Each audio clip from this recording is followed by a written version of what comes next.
Bonjour, voici, nous sommes encore arrivés aujourd'hui pour continuer notre série sur l'utilisation de Microsoft Word 2016.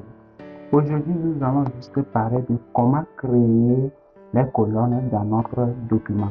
Nous voulons créer une colonne, ou bien nous voulons avoir 2 colonnes, 3 colonnes sur notre document, ou bien sur, je ne sais pas quoi dire. Alors, c'est le moment. Restez jusqu'à la fin pour pouvoir découvrir comment réduire la marge, définir une marge pour votre document et aussi comment créer des colonnes pour votre document. Alors, si tu es nouveau, je t'invite à t'abonner, à activer la cloche de notification pour ne rien rater de nos contenus vidéo sur cette chaîne. Sans plus tarder, voici, nous allons rentrer dans le fichier. Aujourd'hui, nous sommes sur Word et voici un test. On va essayer de définir une marge à notre document. Alors, qu'est-ce que nous avons fait? Nous avons besoin de venir Nous avons besoin de venir dans la mise en page. On clique sur la mise en page. On vient sur marge. On clique sur marge. Maintenant, notre document est sur la marge normale. Mais nous pouvons modifier ça à notre manière. Nous voulons que les marges soient étroites. Nous voulons que les marges soient moyennes ou bien larges, ou bien en miroir. Qu'est-ce que nous voulons? Mais maintenant, aujourd'hui, je vais vous montrer juste la marge étroite.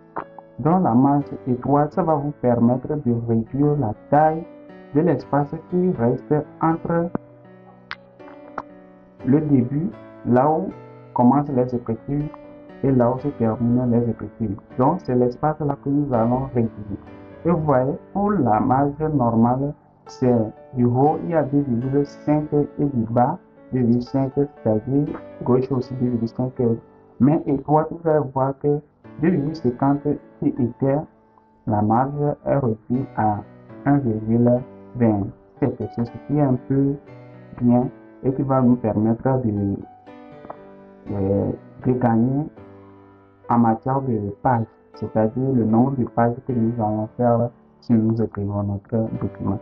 Alors, je vais cliquer sur ça, et vous allez voir, donc voici, c'est fait, vous allez voir que maintenant notre document, la taille est réduite, vous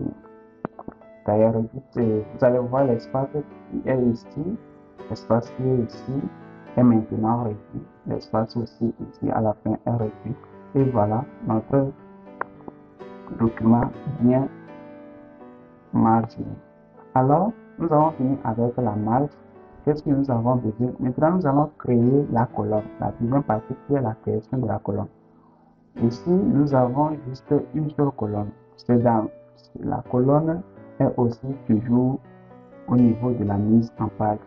Donc, on vient ici, vous allez voir ajouter ou supprimer des colonnes. On clique sur ça et vous allez voir, il y a notre document est écrit avec notre document écrit avec une colonne, une seule colonne. Donc nous allons maintenant ajuster ça pour rendre notre document à 2 colonnes. Document à 2 colonnes, 3 colonnes, gauche ou bien à droite. Donc qu'est-ce que nous allons faire? Nous avons besoin de faire 2 colonnes. Donc je clique sur 2. Quand je clique sur 2, vous allez voir que maintenant le document est à 2 colonnes. Pour pouvoir bien voir ça, comme la page n'était pas finie, qu'est-ce que nous avons besoin? Nous avons besoin juste de créer un espace ici. On crée un espace ici. Et vous allez voir que maintenant notre document est bien sur 2 colonnes. Vous voyez, c'est sur 2 colonnes. 2 colonnes. Et là, nous sommes sur 2 colonnes. Bien fait. Alors, si vous voulez 3 colonnes, vous venez ici, choisissez 3 et vous allez voir que votre document sera à 3 colonnes. Vous voyez déjà. Donc, à cause de l'espace qu'on avait créé, il y avait cet espace-là qui doit être occupé ici et autres. Donc, je ramène le document à 2 colonnes pour bien faire le truc. Donc, mon document a 2 colonnes. Donc, ça commence ici jusqu'à ça finit en bas. et ça recommence ici, nouveau ici, jusqu'à ça finit en bas avant de passer à une autre page.